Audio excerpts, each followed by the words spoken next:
So, dear listener, all right, now we're going to kind of shift gears a little bit in terms of like what the left is doing right now about this. Now, there is a fascinating piece of audio that dropped this week. It was from Dianne Feinstein herself from the 90s, okay?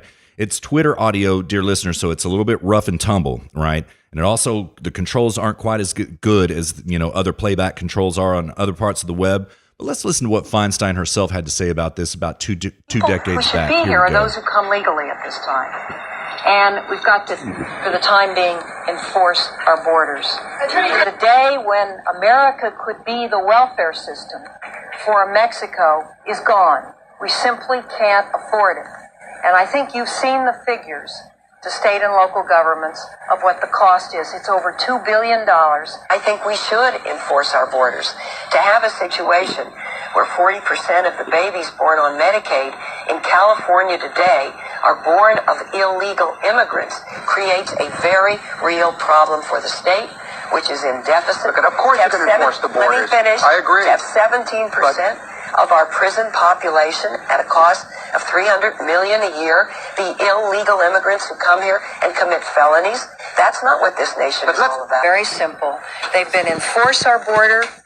They have been speed up the asylum process. They have been crack down on illegal smuggling.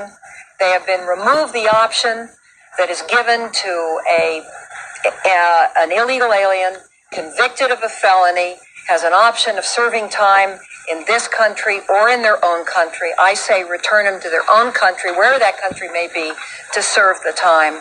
So my proposals have been all along those lines, and I think most people have regarded them as moderate.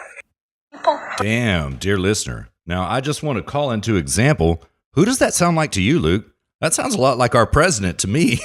Yeah, this is a lot like what he's saying. Yeah, I think that people need to understand that the left has always been anti-immigration. So they, so the immigration debate, specifically as it relates, I don't even want to call it immigration debate, but specifically as it relates to immigrants. I mean, back in the 1930s, the early 1930s, we straight up deported. I don't remember how many it was. It was a massive number. It was like 2 million. Actual that's right. American citizens of Mexican descent. So these aren't illegals. These weren't people that were here on visas or green cards or anything like this. These were actual American citizens, and they just straight up deported them. And then, I mean, you want to talk about pouring salt on a wound?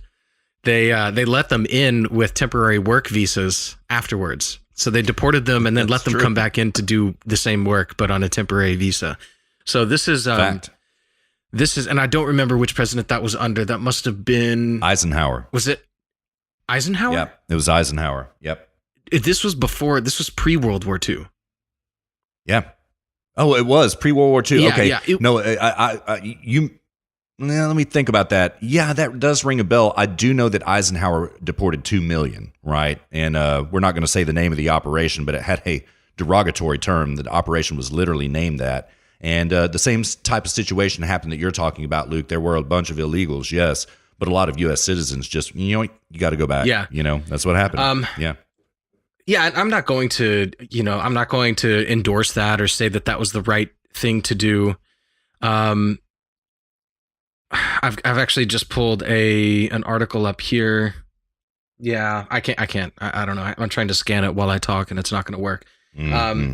But yeah, actually, it's an NPR article. During the 1930s and into the 1940s, up to 2 million Mexicans and Mexican Americans were deported and expelled from cities and towns across the U.S. and shipped to Mexico. According to some estimates, more than half of these people were U.S. citizens.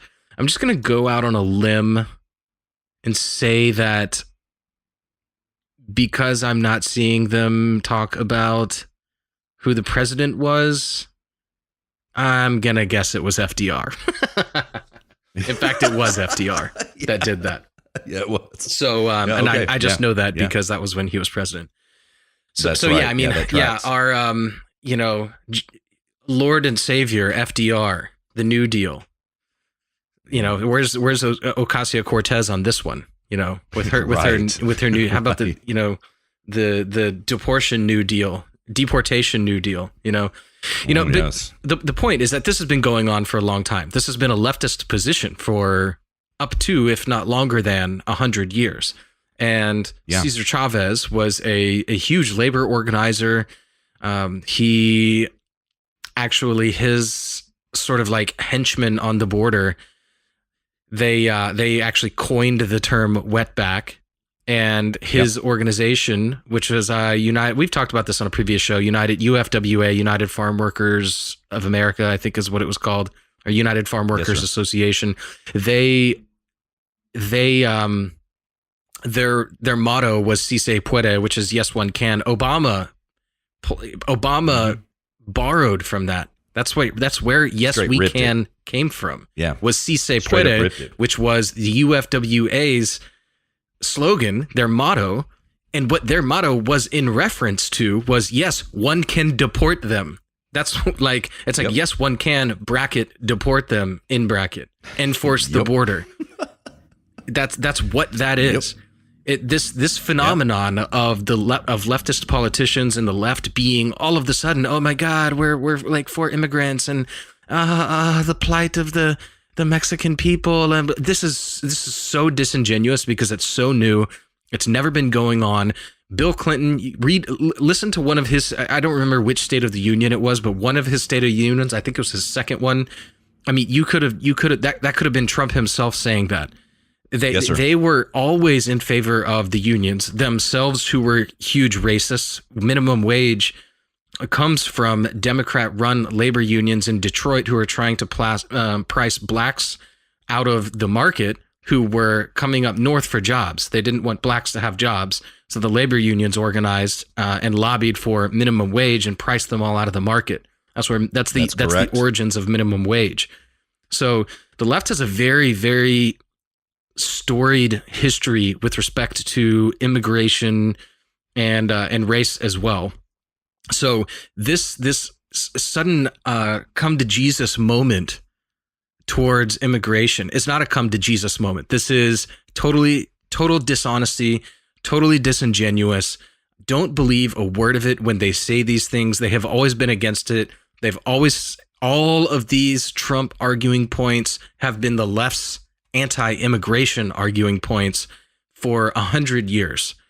So correct, sir. This is why you hear Feinstein saying these things, and then now here you have today, the left is totally championing immigration, and it begs the question, Russ, why?